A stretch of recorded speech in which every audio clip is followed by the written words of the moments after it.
Hello, and welcome to One Spark Stories, where innovators, creators, and unsuspecting risk takers share about navigating highs and lows, laughter and tears, and how sometimes all it takes is one spark of inspiration to find your way to happiness. Whether you're working to manifest your own dreams or simply love hearing stories of everyday people living an extraordinary life, this podcast will inspire you to take action by connecting, creating, and celebrating unique sparks around the globe, once again proving that it is a small world after all. Today I am so excited to kick things off with someone I have long admired for the courageous risks she took to take back her professional career. Katelyn began her career in marketing and public relations down in Nashville, Tennessee. And after working at an agency and bouncing around corporate for about 6 years, she decided to pursue the entrepreneur route and really create more freedom and flexibility in her life. Now, Katelyn works as an online business manager and business coach where she helps entrepreneurs organize, strategize, and prioritize the back end of their business so they could go from overwhelmed to out in front. She is a Georgia grad, bleeding red and black, and is a diehard Georgia football fan. We'll tap into that. She's a dog and human mom and a major outdoor enthusiast. I am so excited to have her with us. Hello, Katelyn. Hello. So it's funny because I don't know if you noticed this or not, but today I had a memory pop up in Facebook that was 6 years ago. We were showing up together in our little coaching community on a leaderboard, like, yay, we got points. So oh my gosh, I did not see that. Yes, I was like, what are the chances? So Katelyn and I have been connected for apparently 6 years, a little more than that maybe now. We met through our little fitness group, health wellness group. And what's crazy is we've never actually met in person. But, no, I know. But I have loved following your journey, loved seeing you evolve over the years. And when I was thinking of who is somebody that really showcases following that spark, following that inspiration, that moment of, yes, it's you. So yay. Thank you for joining. And thanks so much for having me. I'm so excited to chat with you more. Yes. I want to jump in to warm your brain up. We're going to start off with a few rapid fire questions, and I want you to just go with that spark. What is the one thought that comes to mind? And it's not going to be anything too scandalous, so don't worry. Okay. All right, ready? Now, thinking about your experiences, are you a bigger fan of basketball or football? Football. All right. Let's see, favorite childhood toy? Gosh. I love Tamagotchis. They were a thing. I know they are a thing. Crazy. My daughter was not impressed. I'm like, okay. It's because they have too much technology. They have too much technology these days. Yeah, it's way exactly. Oh, those were the thing. Biggest misconception of you? Probably that I run a little side business, I would say, is probably something that people are like, oh, how's your little business going? And I'm like, well, I run a multi-six-figure business, but it's great. Thanks for asking. Oh my gosh, I love that. Yeah, we're gonna circle back to that one. Okay, so football season. What is your go-to side dish to take to events? You're tailgating. What would you take? Okay, so on the non-healthy side, like a buffalo chicken creamy dip. But on the healthier side, I make this amazing, it's super easy. It's zucchini cut up and then toasted with almost like a spinach dip kind of on top of it. And they're like little, round bites because you're slicing up the zucchini. And so they're super easy to just like pick up and eat. But they're on the healthier side because they have like veggie under it, but it's with a creamy, spinachy, healthy, quote unquote, spinachy dish. So I'll have to send you the recipe. It's delicious. Yeah, you will. And all I'm thinking is my problem is I would be like, oh, it's healthier. So I'd eat the whole pan. Yes. It never fails. It's so funny. I'll bring it and everybody will ask for the recipe. I'll like get texts even months later being like, hey, I want to make this side dish. Can you send me the recipe? And because people are tricked because it's healthy. And then, you always overeat on it. I'm going to have to share because people are going to be curious. Love it. Okay. Who would you pick to play you in a movie? Oh my gosh. That's such a tough question. I don't know. The first person that comes to mind is probably Jennifer Aniston, just because I love her personality and she's also super down to earth. And so, I mean, I just think of her on Friends. And funny side story is that when I was actually in labor with my son, the episode of Friends where Ross and Rachel were having baby Emma was actually playing at the exact time I was delivering Fisher. So, but yeah, I'm a total Friends fanatic, but I always just think if I had to choose right off the bat, it's probably who I'd pick. That's awesome. Meanwhile, I had Fresh Prince of Bel-Air on when I was. It's funny that you remember those sort of things, though. I literally just remember looking up as soon as he was born and seeing that literally Rachel in labor on the TV. I was like, this is ironic. I took a picture of it. She was just channeling the movie set already. It's ready. It's going to happen. I love that. So this one might take a little thought, but why did the chicken cross the road?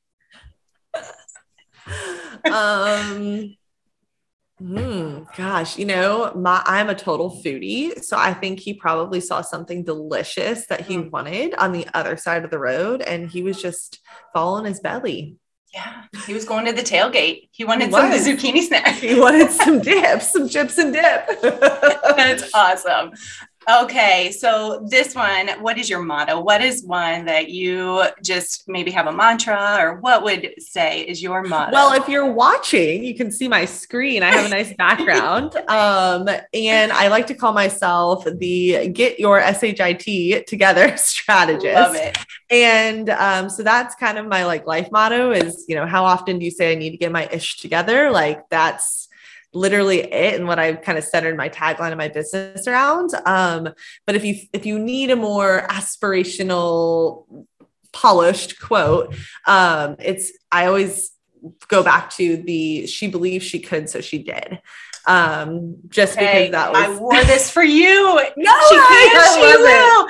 I love that's it. Great. Yeah. Because that's, I think my, just you have to believe in yourself and then you can go out and do it. And that's kind of how I've centered around my entire business outside of the, I help people as an OBM and business coach get your ish together, but just believing in yourself and then going out and doing it. So those are probably my two faves.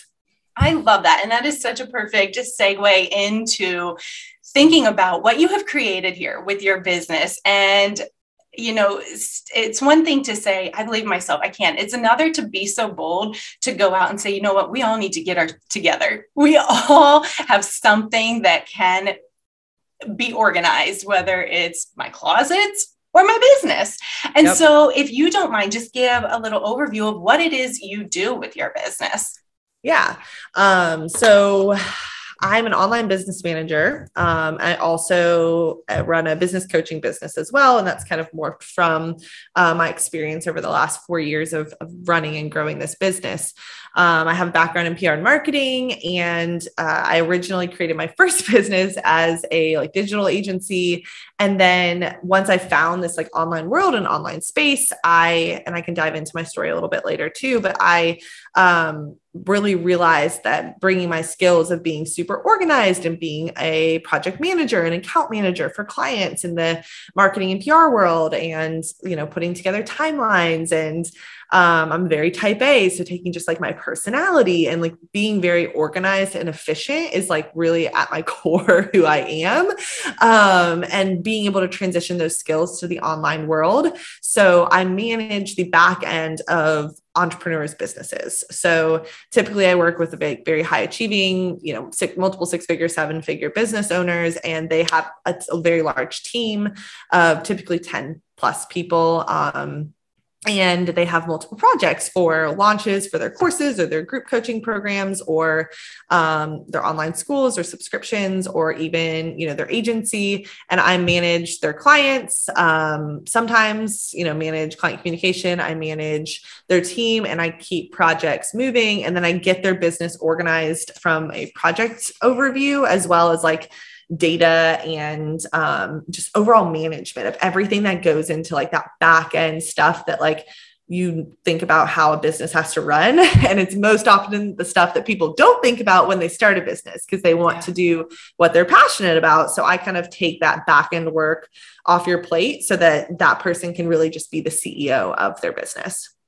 I love that because so often people think, oh, I want to be the big spotlight star. I want to be, and here you are the CEO of your business. And yet you're hidden behind the scenes. So that little business that people talk about is definitely a misnomer. You are running the show for some very successful individuals. Yeah. I like to think of it as like being, if you think in corporate speak, right? Like I typically am like the COO. So I'm like your operations support. I'm your right-hand woman. That's usually the right-hand person in an organization. So I literally know how every single facet of your business runs, everything you do, every process. And my goal is honestly to simplify that. So sometimes, people overcomplicate things just because they've made it work along the way. Yeah. You try to like, but you just do it to your best of your ability. And then you've built this large business around it. And there's just so many ways to kind of like simplify that and declutter it, so to speak. So I'm kind of that like soundboard. So like, as a business owner, you want somebody to be able to share like your vision, your ideas, what you want, what you do. And then I'm like, hey, what about this? It's like really like having a partner that's in your business with you and then takes that and like manages all the outcomes, and directives that come from that. So I function very much like the COO. And then also with a lot of clients, because of my background as that CMO role too. And not always in the nitty gritty of all that, but from a strategic perspective, that's my favorite thing to do is like the strategy side of business and business, organization and structure, as well as like the marketing component. And then being able to delegate to their team and or my team kind of from there. I love that. And I know at one point you mentioned we could dig a little into your story and how you got here. And I think from what I've known, you have made this growth because of very much the three pieces of One Spark that I always focus on: the connections, the creation, and then that celebration piece. And so thinking back to the beginning of this, I would be curious, what were those key connections? And this may be a little later if you want to start first, how you pivoted to your own business, but then what was it? Was there a connection to a person or experience that really was the catalyst to drive you into your own business? Yeah. So gosh, I think there's so many different facets that like, if you look at my life and like everything that's kind of from literally back to, I would say college is probably like the key starting point of all of those connection pieces, but just like us, you and I are chatting because we met through our health and wellness community. My passion and actual drive for starting my business also happened because of another connection through our health and fitness community. But to back up like even a little bit more. So I graduated, I went to the University of Georgia, go Dogs. Very proud moment here. I know. Hey, you see, national championship. We were close. We came close to you this year. So yeah, I went to UGA and I graduated and I got a degree and actually got a degree in advertising and psychology, but I pursued the PR world. I moved up to Nashville from, the Atlanta area, and I worked in the PR world for about 6 years. I got that job through just like connections and networking and building relationships over about like a 6-month period, reapplying to certain things, and took a chance and just moved up here. And then that, led me to working for a couple of other different agencies and companies from there. And then the last agency that I worked at, they let me go for like budget cuts. And I think there were some other political things behind the scenes, that I really won't get into, but corporate political culture is one reason why I am so glad to be owning my own business. For sure. So I was let go and I was really devastated. It was a job that I truly loved and felt like I thrived in. And I actually did a ton of what I do now in terms of like organizing their entire like $1 million portfolio of process for, it was we worked for the digital presence for an automotive company. And so I managed their entire updates for every model year update for all vehicles. And there was a lot of moving parts in that. And so anyways, when I was let go, I was like, what do I want to do? Like, this is such a crossroads for me. I was 27 and just kind of like, where does my career want to go from here? And so while I never really had a desire to run my own business per se, when I started in the health and fitness industry, kind of when we worked like a little bit for an MLM, I know people think that's a bad rap, but it truly opened it truly opened my eyes to the possibility of creating an income for yourself. So that would be like kind of my first touch point into entrepreneurship. And then I would also say the key component to that was, yes, the connections and the people, but also the mindset and personal development piece, because I think that's such a huge thing that, like, yes, we can talk about starting a business and doing that all day, but had I not done that work in terms of like figuring out what was my limiting beliefs and like what was holding me back. And I had such a glass half full, negative view on certain things. And like, if somebody else achieved something that I couldn't do it. Mm-hmm. And it was just a lack mentality. And through being exposed to and really diving into some personal development, that totally shifted everything for me, and believing everything was actually working out for me and everything was possible.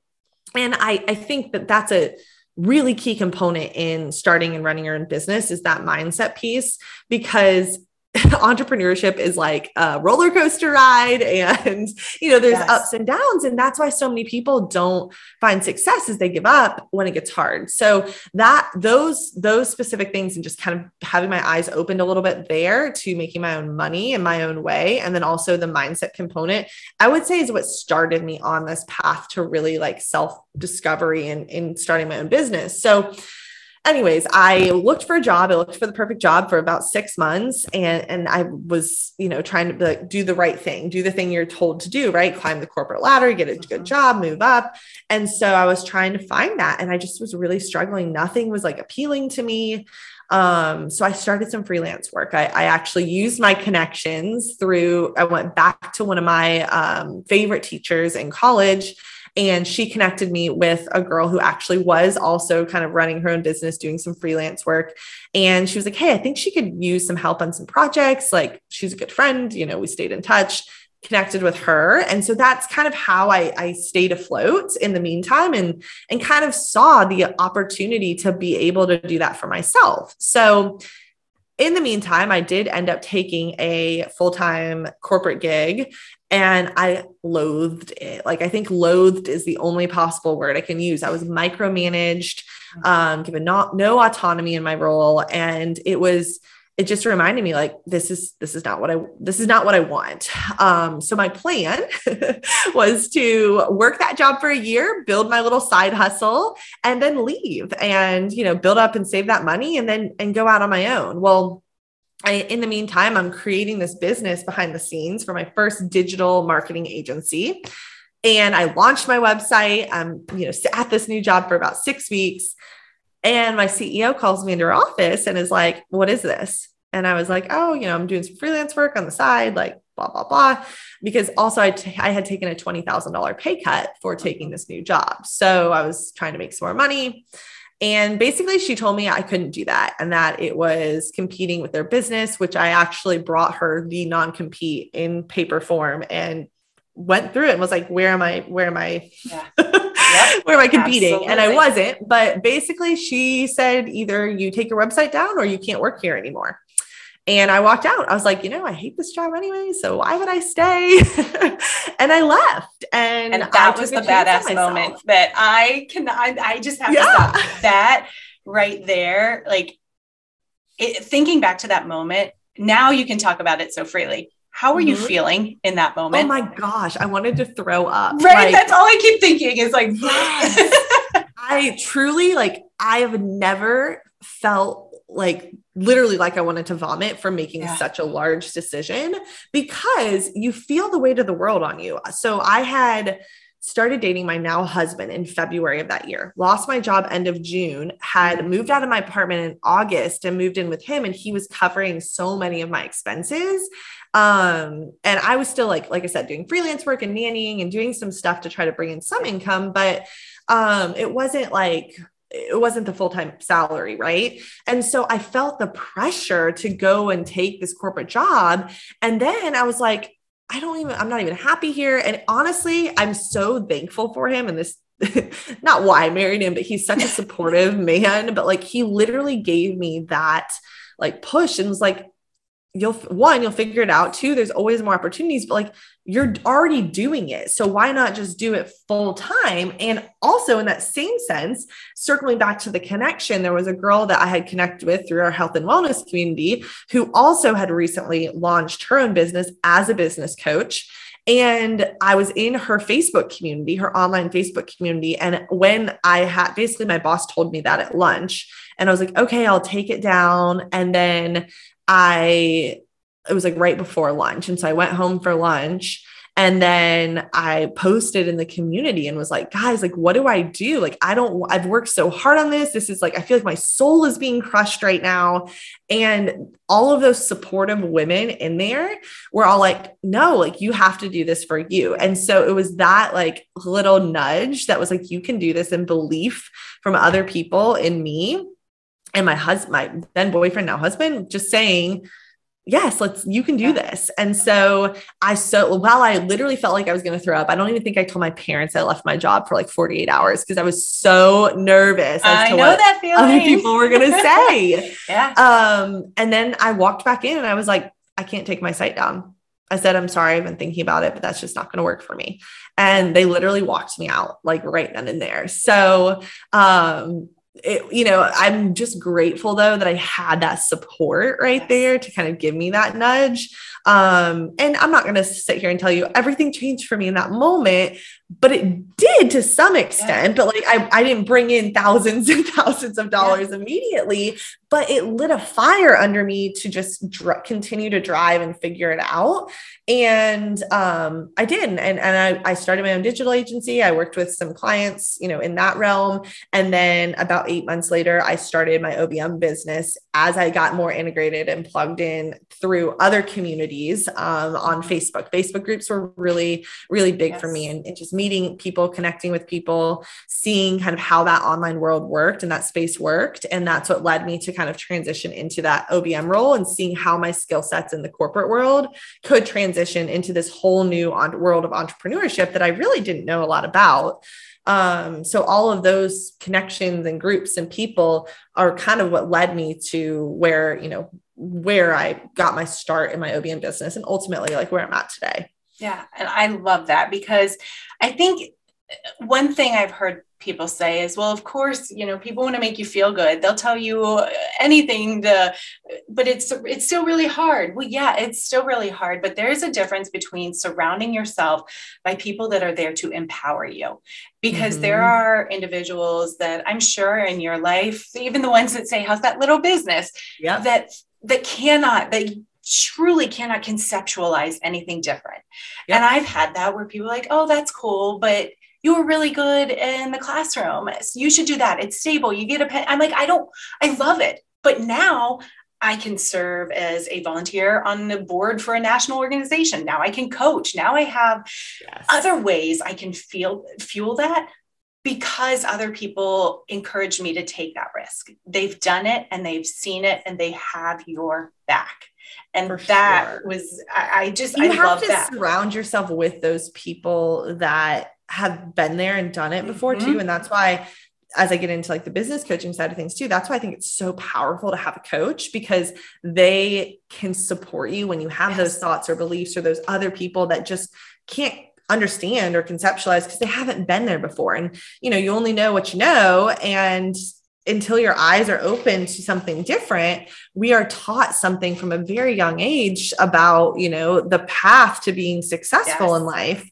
And we're not often taught about entrepreneurship. That's, it's risky and people don't always want to take that risk. And there's people that thrive in that corporate environment and love it. And that's amazing. And there's nothing like, we need them. Exactly. And by no means am I suggesting otherwise, but I think that there's so much, achievement and focus on the achievement of the corporate world, but yet everyone that looks at people that look at like entrepreneurs, until you hit this level of success, like the highest level of success, people don't see the actual growth and benefits to it as well. Like it's hard in some ways, but for me, it's allowed me, and this is why I started this business too. A few years ago, I had the vision of being able to run a business at home while being a mom.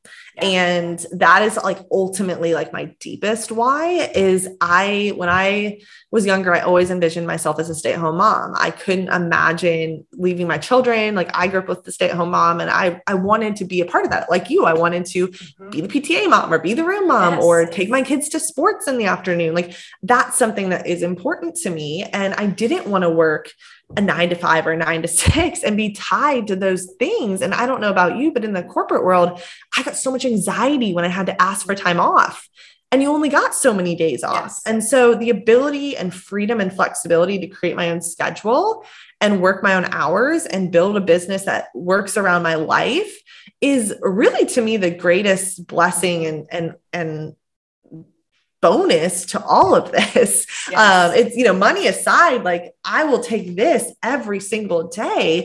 I now have an almost 11-month-old and I've been able to be present at home with him. I mean, I have support. We have a nanny 2 days a week and I have my husband that helps me on Mondays, but like I work basically from 9 to 3, Monday, Tuesday, and Thursday. And then sometimes here and there, Wednesdays and Fridays, like during nap time. And I make a business work around the life that I want to live.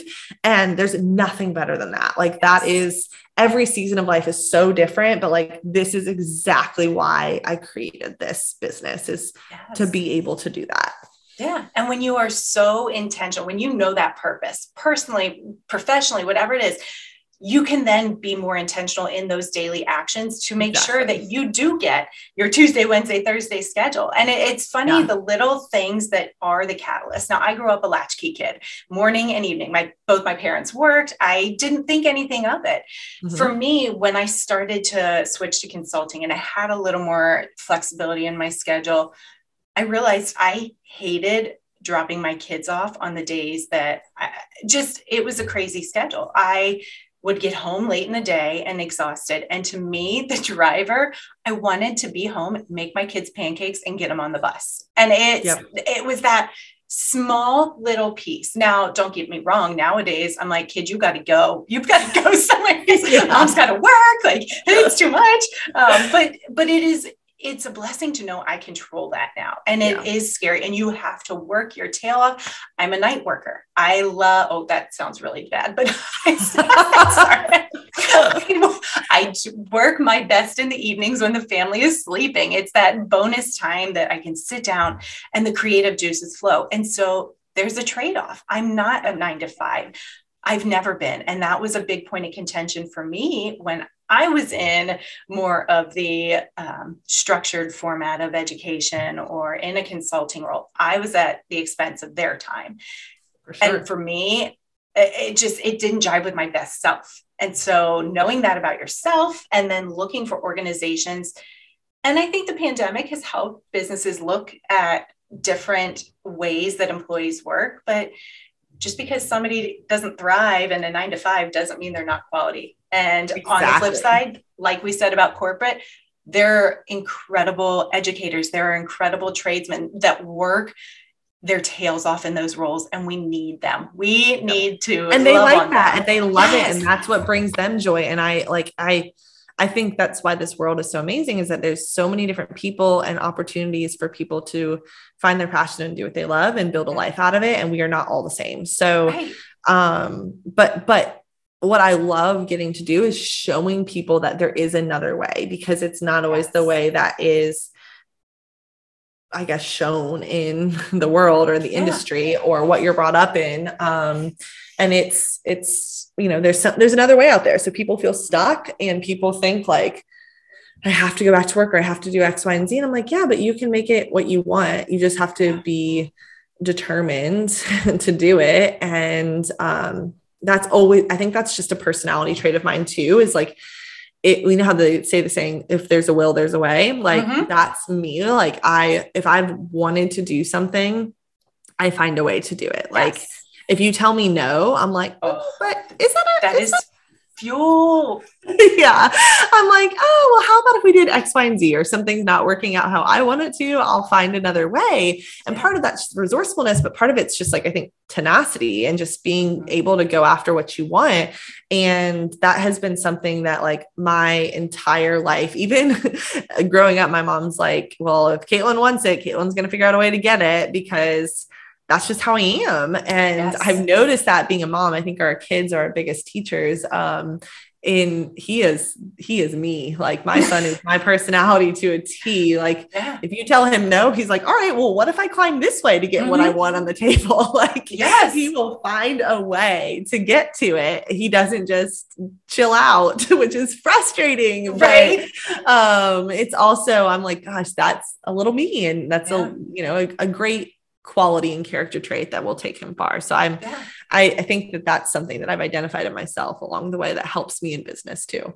Yeah. I love that, because it's so true. The things that I think back in the day we would get in trouble for or called hard-headed, that was always like, oh, you're so hard-headed, or you talk a lot. I'm like, well, guess what? Now people paid me to. So. Yeah, exactly. I was told I talked a lot by every single teacher. But hey. I was also told by my last boss before I left that I was combative. And I was combative because I was like, okay, if that's the word you want to use, that's fine. But I was fighting for myself. And, she told me I wasn't ready for a promotion or raise. And I'm like, well, meanwhile, you've been on maternity leave for 4 months and I've run this entire business. Right. I've done X, X, X, X, X. And this is why I deserve that. And then she's like, you're being combative. And I was like, okay, well, so that's a word that I always laugh at now. Cause I'm like, oh, well, if that's how you take that, sure. But it's just called, being a advocate for myself. Right. Yes. And that's the thing is, I think everybody needs to be okay questioning when they're told something about themselves and it doesn't feel right, because it's probably not. I was told time and time again, well, you're too social. You just spend too much time with other people and not, I'm like, what? And not sitting at my computer. You're right. I care about that person, because until I can get them to trust in our relationship, no work is going to get done. And so it's just very interesting the way different perspectives value different things in people. And again, it's what makes the world go round, but it's okay to question if something doesn't feel right to you. And I love the way that you were able to shift that and create your own opportunities. And that is something that not enough people realize, how abundant opportunities are out there, whether or not they even exist yet. And so what led you to really dig into initially the digital marketing piece? You created that out of a need, apparently. What was that? So I think you come from and you start with what you know, right? Yes. And so I knew digital marketing. I knew social media strategy. I knew marketing tactics. And I knew how to help a brand show up with a digital presence. So that was my go-to. Like that's the world I had just come from, was the digital agency. I had that background in PR and media relations and things like that. So I created my own version of what I had known and come from. And my focus was small businesses. And my focus was really helping people avoid the high overhead that agencies cost. And while I was running as an agency, but you were getting me. Originally it was just, me before I had any sort of team. And so you weren't going to be paying those rates, but you were still going to be getting the same quality of attention and service, if not more, by having me on the team. So that was what led me to doing that. Was I came from what I knew and created this model of, hey, I'm going to help a small business owner who can't afford the big box, digital firm, but really knows their stuff to help them, show up online in a favorable way. And going back to creating connections. So actually, once I launched my OBM business, I learned some key things in that business. For one, nothing against men, but I really truly wanted to just work with women. Mm-hmm. I found I was respected and my ideas were respected a lot more when I worked with women versus when I worked with men. And I don't know if it's just a men in leadership role. It was really a consistent theme that I found, but for me, that's just where my energy jived better was with females. So once I worked in the transition to my OBM role, it's the digital entrepreneurship world in those Facebook groups and those communities is women. And so that's where I found my passion. I loved working with other women and supporting women-owned businesses. So I kind of stopped pursuing the digital role, except for my dad has worked for the same company for almost 25 years. And he actually connected me with a woman who works in marketing in his business. And he works for a very large company that has multiple sub brands and companies and divisions. So I connected with her and I actually started doing social media management for that division. And then that connection led me to another division in the company. And I started working with them, kind of a domino effect there. The pandemic hit a little bit and I paused work with one group and then started work with another group. And ultimately I still work with 2 corporate social media clients, all run by women. And I have a corporate side of my business too. So I know I haven't brought that up yet, but that's kind of like what I basically didn't close down the digital agency. There's still a digital presence there, but I only work with those 2 clients because they treat me well. It's female run. And the benefit, granted, it's not a small agency, a small business, it's a large corporation, is that they do have, that's the other thing I found while working with smaller businesses, is the budget wasn't there for the type of marketing success that they wanted and needed. So they were getting frustrated. It was hard for me to do my job effectively to generate the results that they wanted to achieve in the quick timeline that they wanted to achieve it. People don't always understand marketing and PR is a long-term strategy. It's not really something that can generate quickly overnight. It's support of your overall marketing and sales goals. So that lack of knowledge and understanding by some business owners can be tough. So working for this company now is amazing because I have, great budgets I can work with and people that really support me and ask for my opinions and directives instead of the other way around. So I still actually work with them. Those connections have been great. I love being able to use that side of my brain on that business. And then also, kind of molding into the OBM role and then the coaching role. And I'm just like doing it all. But you know what? It's so fun. And I said this earlier before we even started. It is for me such a peaceful chaos because it's things like that come and it seems to others like, oh my gosh, you do a lot. But at the same time, you organize, you've got your shit together. Yes. You've got it all organized to where you can. And it fuels me in a way that I make sure that there are. And I think that's probably true for you where it may seem like another ball in the air, but yet it's all aligned to that same mission or purpose within your business. And you've created that. And I can compartmentalize well too. That's the other thing. So like, basically like I get in a mindset of like, okay, I'm going to focus on this. Like, and I track, like that's part of being organized, right? So if people need help with that, I use a calendar and I can track out, my calls. I have very specific times of the day that I take calls and then other time that I block out for client work. And then when I look at my week, I create like a smaller to-do list of the priorities for the week that have to get done ultimately. And then I block certain days for certain clients.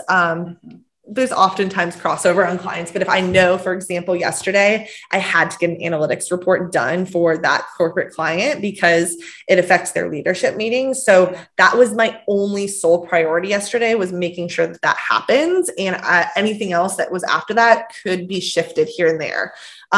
So that's the other thing is like, how do you get organized? How do you stay organized? You create whatever those priorities are and time block your time, to make sure it gets done. So that has been huge for me too, to be able to manage all the different pieces and the chaos in the business is like really focused blocks of time on whatever is needed. Yeah. And I think that's important to note that what works for you may look different than what works for me. It may look different than your clients. And yet it works. And so when people are looking for systems, sometimes what is shared might spark an idea in themselves. But I will say what has helped me, especially early on in all of this, was when you did release your Pocket OBM course, because I'm not at that point of having a large scale business, but it allowed me to get a sneak peek into what do I need to make sure that I'm consistent, that I am very intentional in my business, because as it grows, it's going to be harder and harder and harder. And knowing that you are willing to share that is very helpful. You're not giving the goods away, because I still message you. I'm still like, okay, Katelyn, what's next? Because I mean, what led you to creating the Pocket OBM? And that may evolve and change over time, but knowing there was a need again. So I think same thing for small. So when I focus and I look at, okay, so my OBM business focuses really on those really successful, well-established businesses in that 6-figure, multiple 6-figure, 7-figure business owner range. Just because that level of support typically requires, like I said, many projects, team members, et cetera. And that's where that need comes in. Yeah. For business owners that are just starting out though, when I started a business, it was kind of like, where do I start? What do I need? What's important?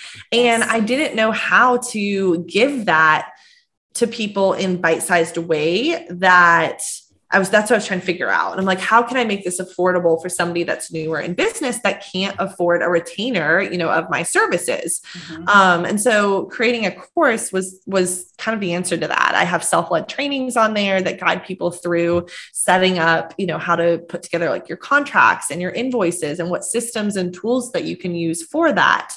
Adding an automated scheduling tool to your website, or having links to literally have people be able to sign up at a time that works for them with your availability. Creating using a project management tool and how to set that up efficiently. So you're not just using it as a glorified to-do list, but you're really using it in a way that's going to support your business, and then having templates in there for them to implement already that people can just basically take and literally use same day. So everything's already organized. They don't have to think about how they would structure that. And a lot of times those templates are guides, right? So your business isn't going to look the same as my business, isn't going to look the same as Sally's business, et cetera, et cetera. But they're, like you said, they create that spark of like, oh, this is how I could use this to, implement it in my business. So I basically give you the strategic outline and summary and how to do it, mixed with some of those tools in there for actually implementing what I'm discussing and sharing with you. I love it. You really have continued to evolve, and think of everybody that's at that first beginning stages where you've been, and now those big corporate, continuing with them. So I love what you're doing with all of this. And I want to take just another quick moment to say, let's celebrate you. That third big piece. What is something that we maybe haven't tapped into, and maybe it's not necessarily about the immediate business, but what is something we need to celebrate about Katelyn, because we don't give ourselves those accolades enough? I guess for me, in the beginning parts of your business, you are like in that almost like hustle mode. Like there's so much you can do, want to do, need to do to grow. It was really hard for me thinking about maternity leave and stepping back in my business and how I was going to hand over my first baby to somebody else to run while I was out, how I was going to manage being a mom and a business owner. And my son is now almost a year old, which is freaking crazy. Wild. It goes so fast. I did do that. I created a game plan and I had support in my business. I have a team of 8. So that's the other thing, as you scale and grow, like adding a team to support you is so helpful. And they helped support me completely and support my clients while I was out. And then, I came back into the business, and I've managed to only work between 15 and 20 hours a week since like June. And that's been so necessary for me, just to be able to show up and being a mom in this season. As my son gets a little bit older, I have no problem working a little bit more. Granted, we want to do it all over again and have another baby. Right. Of course. That's the way it is, right? I feel in a groove. I feel like I'm actually like thriving. I have new business still coming in, new ideas. I'm going to be launching a group coaching program here later this year. I haven't shared that publicly yet, so y'all get heard it here first, folks. No. Yeah, also, first heard here. So yeah, it's giving me the ability to still run a very successful business while also, creatively pursue those other avenues to continue to scale and grow. And I think it's sometimes we get in this mindset of like, okay, what's next?